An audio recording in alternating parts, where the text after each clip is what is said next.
यहाँ आए हुए सभी बैठी मातृशक्तिगणों को मेरा जोहार देता हूँ। और धारगिरी में आज ये कार्यक्रम का जो आयोजन हुआ है, मैं समझ रहा हूँ कि आदिवासी संघर्ष मोर्चा जो पूरे झारखंड में अभियान चला रहा है कि कुर्मी समुदाय को कभी भी आदिवासी सूची में शामिल नहीं होने दिया जाए, क्योंकि ऐतिहासिक और कानूनी आधार पे आप मानेंगे तो खतियान में कुर्मी लिखा हुआ है। और टीआरआई की जो रिपोर्ट बनी थी 2003 और 2015 में स्पष्ट किया गया था कि कुर्मी आदिवासी नहीं बन सकते हैं। और पहले ये लोग बोलते थे कि हम लवकुश के वंशज हैं, और अब ये लोग आरक्षण के लोभ में आदिवासी बनने का प्रयास कर रहे हैं। दूसरी बात है डीलिस्टिंग। जो धर्मांतरित ईसाई हैं उनको आदिवासी सूची से अलग करने की मांग की गई है। तो धर्मांतरित ईसाई क्या कर रहे हैं? वो आदिवासियों के लाभ को मुफ्त में खाने का काम कर रहे हैं, क्योंकि वो धर्म परिवर्तन करने से वो अपनी आदिवासी रूढ़िवादी परंपरा और संस्कृति को छोड़ चुके हैं, और इसीलिए वो लुकुर कमेटी के मापदंडों में फिट नहीं बैठते हैं।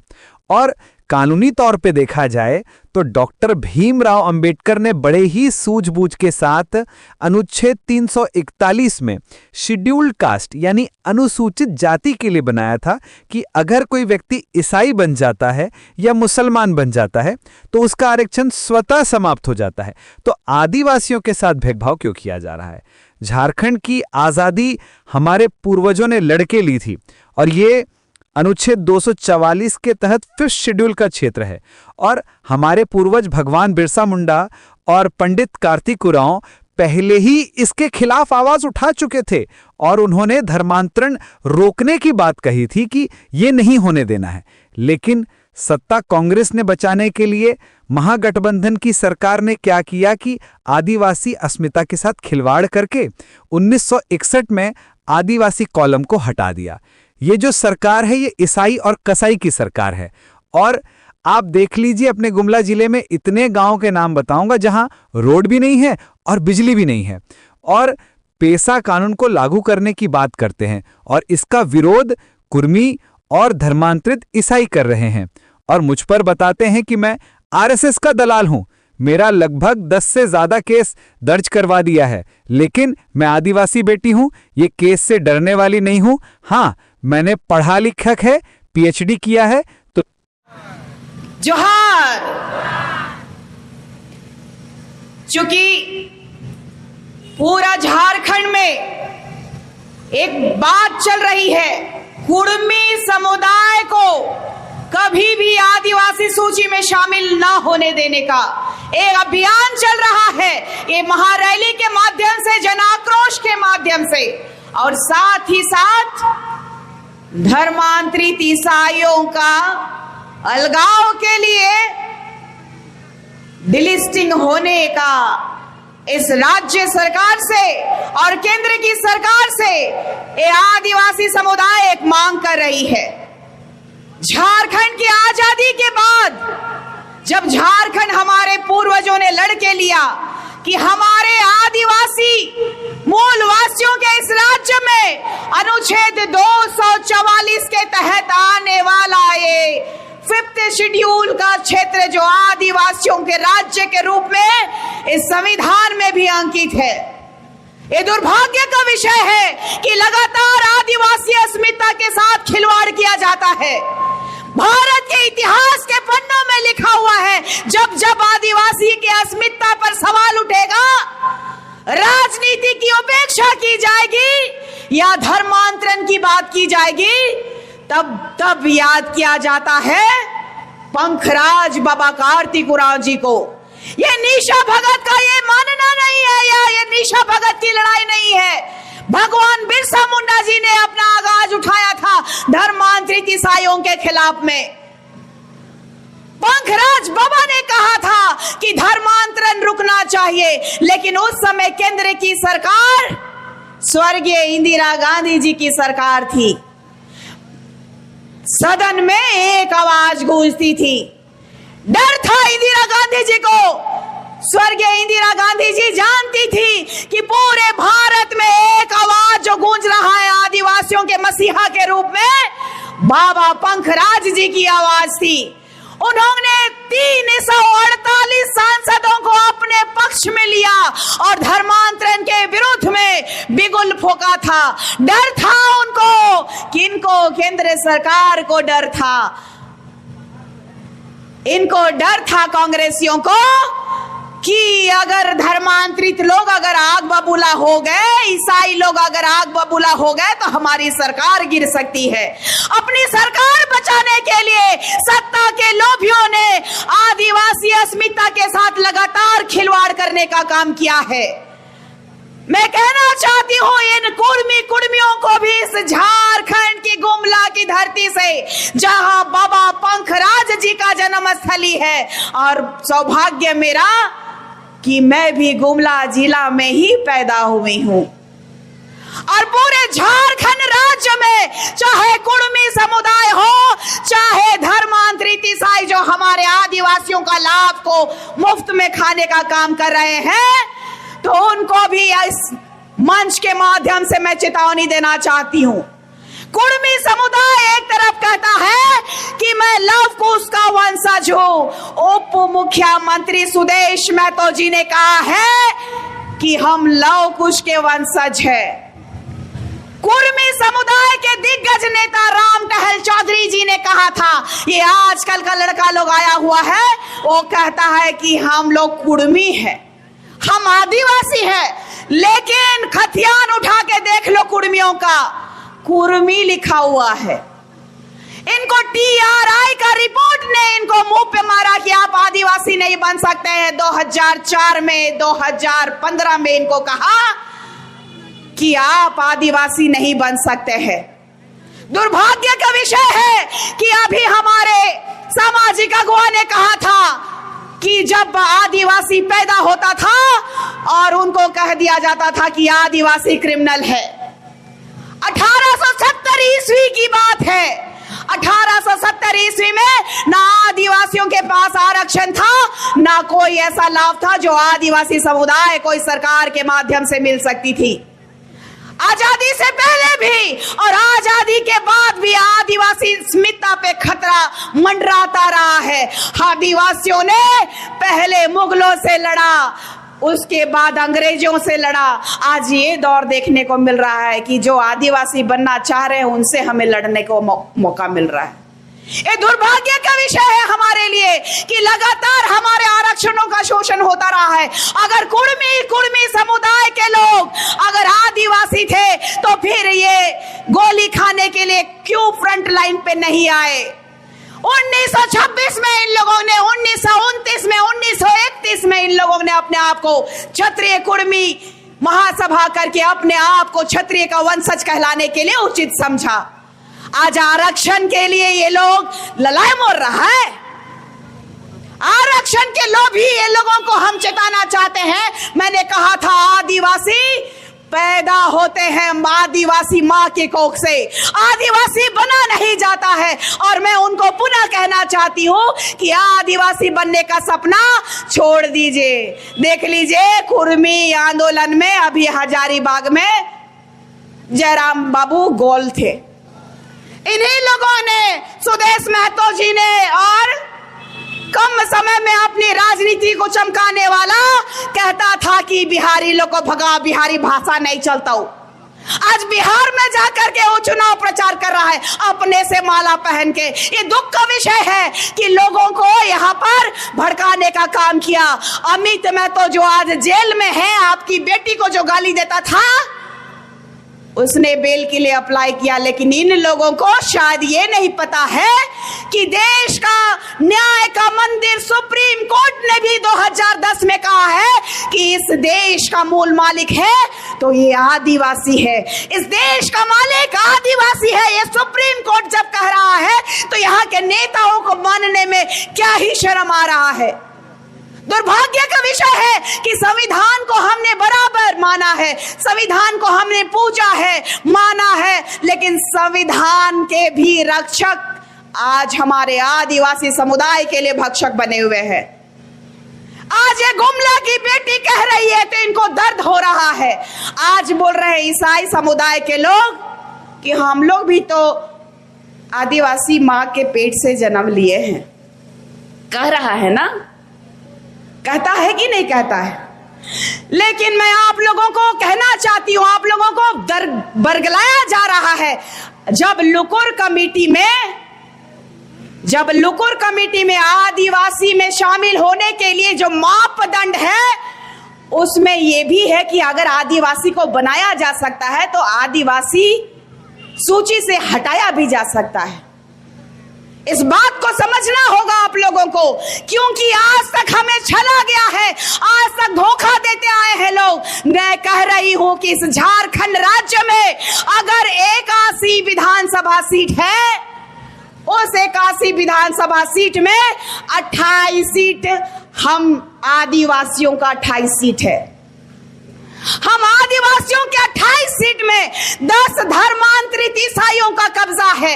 हम कहां कमजोर हुए, हमें कहां कमजोर किया गया कि आज हम देश के लिए, अपने राज्य के लिए प्रतिनिधित्व करने के लिए सक्षम नहीं है।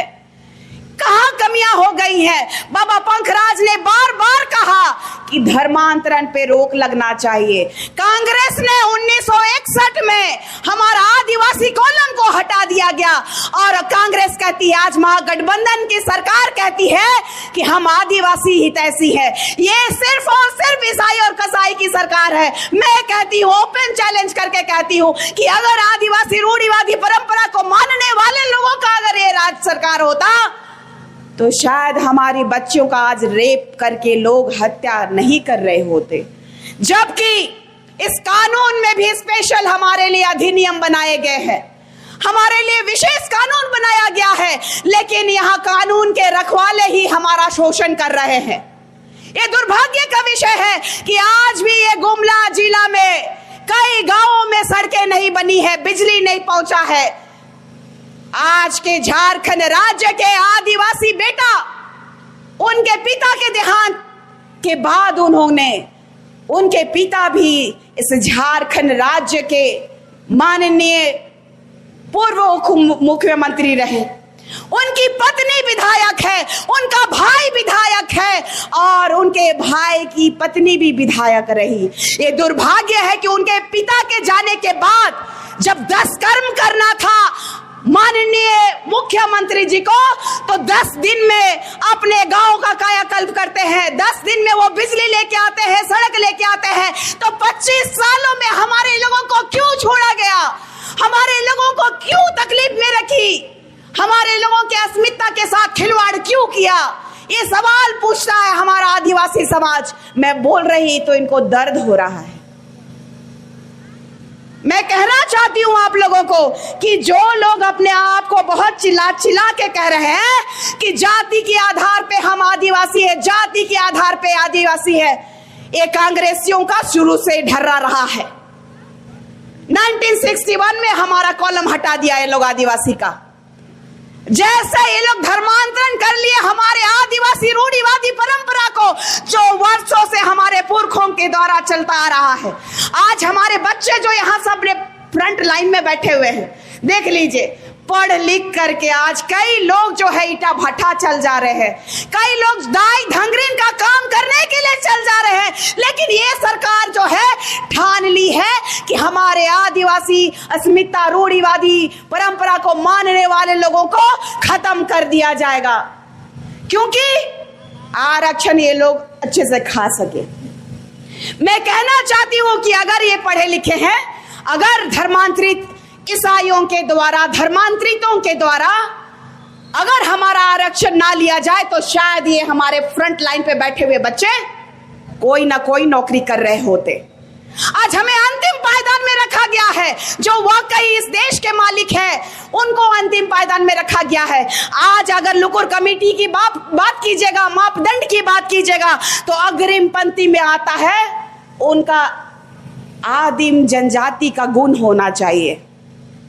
वो आदिम जनजाति को छोड़ चुके हैं, आदि जनजाति का लोगों का जो परंपरा है, संस्कृति छोड़ चुके हैं।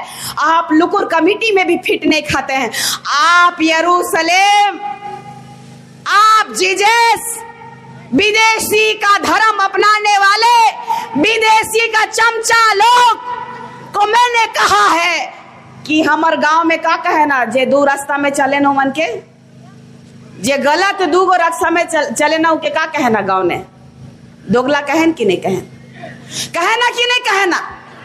और हम कहा थियो इमन हम रब्बों केस कर दे है। All India churches minority front के लोग ने केस किया। इन्होंने कहा कि निशा भगत जो है पवित्र बाइबल का अपमान कर रही है। फिर मैंने भी प्रेस कॉन्फ्रेंस किया और इन लोगों को बताया। ये लोग कहता है कि सरना धर्म कहां से आ गया जी? बाबा पंखराज ने ये केंद्रीय सरना समिति का गठन कब किया मालूम है? 1970 में किया।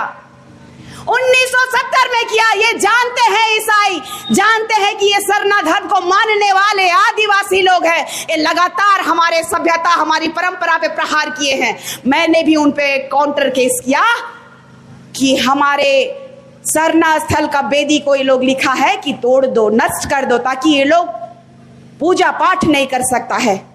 हमारे बूढ़ा महादेव को इन लोगों ने बलात्कारी कह दिया। इन लोगों की हिम्मत देखिए, ये लोग करे तो बहुत अच्छा। इस चर्च में जा जा के चंगाई कर कर के कहां कहां प्रलोभन दे के हम के कहे लायक है। गुमला में कहां पढ़ी थी? हम कहे उर्सुलाइन कॉन्वेंट में। तो उर्सुलाइन कॉन्वेंट में पढ़ हो तो पैसा नहीं लग लाएगा? फ्री में पढ़ाई दिला। ई मन कहे ना जैत जैत जैत जैत करेला निशा भगत, तो जैत तो हेमन दिखाई देना। स्कूल में जबा तो 32वां सर्टिफिकेट खोजबे, कॉलेज में जबा तो 32वां सर्टिफिकेट खोजबे। अगर केकरो से दूसरा जात से शादी करे है तो ईमन 32वां दे देबे चर्च में। फादर के पाप स्वीकार करवाबे, एहे जब कर्म भी करबे, पाप भी स्वीकार करबे, फिर दूसरा पाप करे के लिए तैयार हो जाबे। हमार संस्कृति के बारे में कहबो तो एक एक के नहीं हिला के रख देबो, एक एक कर नस के हिला देबो। जे दोगला हो गेला, जे अपन समाज के नहीं रहला, जब अपन पुरखा कर बात के मान के नहीं रखे पारला, तो आज हमरे मन के प्रताड़ित करा था। एगो केस नहीं है निशा भगत में, 2 गो केस नहीं है निशा भगत में, 3 गो केस नहीं है निशा भगत में, 8 से ज्यादा केसेस है, 10 से ज्यादा केसेस है। लेकिन इन केसों से निशा भगत डरने वाली नहीं है। हम जो है आदिवासी बेटी है, ये हम प्रमाण दे चुके हैं। इमन कहत है कि शादी ब्याह कर ले है निशा भगत। हमार तो आदिवासी समाज में पतरी भात खाइला। शादी मतलब पतरी भात खाए है का? हमके जानला कि नहीं जानला? बहुत मन हमके छोट छोट बेरा सितर पोछते हुए देखा, बहुत मन कही है। ई तो सितराई के बहुत पहले देख रहली, लेकिन आज जे है समाज ले काम बढ़िया करे लायक है। आज खुश होवत है, बढ़िया लागत है काले कि समाज में जो लोग उठता है उनकी हत्या करा दी जाती है। इसका प्रमाण है मेरे पिता जो कि 2 बार गोली मारी गई, 1 बार भुजाली काट दिया गया, हमारा घर जला दिया गया था। ये धर्मांतरित लोगों को आज मिर्ची लग रही है और कह रहे हैं कि आरएसएस का दलाल है निशा भगत। तो तुम किसका दलाल हो? अंग्रेज लोग का। चरका अंग्रेज चल गया और करिया अंग्रेज छोड़ दिया यहाँ। तो ये बताइए हमको कि कौन सी राजनीति कर रहे हैं आप लोग? जो हमारा 28 सीट में से 10 सीट है, औकात है तो अपना जो समाज को मानते हो, अगर तुमको इतना ही प्यारा ईसाई समुदाय है तो ले जाओ ना भाई, छोड़ दो ना हमारा सीट। ये गुमला भी धर्मांतरित ईसाई है, यहाँ भूषण तिर्की भी 1 नंबर का दलाल है। हमारे समाज के लोगों को ये कभी नहीं बढ़ने देता है, कहता है कि मारो, और कहता है क्या मैंने सुना है, मैंने देखा है। जब मैं चुनाव लड़ रही थी तो मुझे कहा कि देख लेंगे। हम बोले कि बढ़िया से अभी देख लो, बढ़िया से अभी देख लो, औकात है तो मेरा जड़ उखाड़ के देख लेना। हांदू भगत की बेटी है, वही हांदू भगत की जो अपना समाज के लिए कभी नहीं हिला। लोग बोले बॉडीगार्ड और चश्मा पीन के स्टेज में जाए लायक है। अरे देख तो ये मन कर निर्लजता। एगो कहत है कि पीछे तरफ से माला पीन के आए हैं। के पिन्हालक की जग माला बताओ तो, के पिन्हालक माला? और चैलेंज कर रहा ईमान कि देखते हैं निशा भगत का कार्यक्रम वहां कैसे हो सकता है। अरे दोगलो, 19% से ज्यादा धर्मांतरण हो गया है यहाँ पर। सिमडेगा में 50% से ज्यादा हो गया धर्मांतरण। जो अपना जात का नहीं हुआ, जो अपना भात का नहीं हुआ, वो लोग किसका होगा? ये लोग सिर्फ और सिर्फ धर्मांतरण का एक शिकार हुए हैं, जिसको ये बोला गया है कि जाति है तब तक आरक्षण मिलेगा। लेकिन इसका विरोध करना होगा। जिस तरीके से एससी समुदाय के लोगों के लिए बाबा भीमराव अंबेडकर साहब ने अभी बताई, बहन ने बताया, 341 अनुच्छेद में उन्होंने स्पष्ट क्लियर किया है कि अगर धर्मांतरित करोगे, ईसाई बनोगे या मुसलमान बनोगे तो आरक्षण समाप्त। ये हमारे साथ भेदभाव क्यों किया गया, जबकि इतिहास के पन्नों पे बहुत ही प्रखरता से लिखा गया है कि इस देश ही नहीं पूरे वर्ल्ड विश्व में सबसे प्रथम स्थान आता है तो आदिवासियों का आता है। इस भारत देश में अगर आदिवासी समुदाय नहीं रहा तो ये भारत देश भी संस्कृतियों का देश नहीं कहलाएगा। ये समझना होगा कि जब 700 से भी ज्यादा आदिवासी लोगों की जनजातियां हैं तो आदिवासियों को दरकिनार क्यों किया जा रहा है। लोग आज पूछ रहे हैं, जरा पूछ ले कितना पढ़ल लिखल है निशा भगत। अरे जराम से बढ़िए पढ़ लिखो, जे हमके कहत हो सुश्री नहीं श्रीमती निशा भगत पीएचडी करल है। पीएचडी जानिस ला कि नहीं, ओहो नहीं जानबे। हमारे लोग आज इतने दूर है कि इनको पीएचडी भी नहीं पता है। आज हमारे लोग, मैं कह रही हूं कि आज अंतिम पायदान में क्यों है। स्वास्थ्य व्यवस्था दीजिए, चिकित्सा व्यवस्था दीजिए, हमें हमारे लिए रोड बनाइए, पुल बनाइए, पुलिया बनाइए, पीसीसी दीजिए। हमने यहां से पैदल यात्रा करके ये कहा था कि पेशा अधिनियम कानून 1996 लागू करो। इसका विरोधी कौन है, इसको समझना होगा। ये कुर्मी समुदाय के लोग विरोधी है, ये धर्मांतरित ईसाई लोग विरोधी है। हमने इनको भाई भाई कहा। अभी आपने सुना 3 टांगर में 5000 की भीड़ में अगर प्रशासन नहीं होती तो मार काट हो जाता। हम लोगों के पहान पुजार बैगाओं के द्वारा वहां झंडा स्थापित करने के लिए वहां हमारे समुदाय के लोग गए थे। कभी इस गुमला में जब सरूल मनाते हैं तो कभी किसी क्रिस्तान को पानी पिलाते देखे हैं, माला पहनाते देखे हैं? देखे हैं कि नहीं? सच बोलिएगा। सच बोलने का आपकी बेटी को बहुत गंदा आदत है और यह से पेट बाथे लगाओ लाऊं बनकर।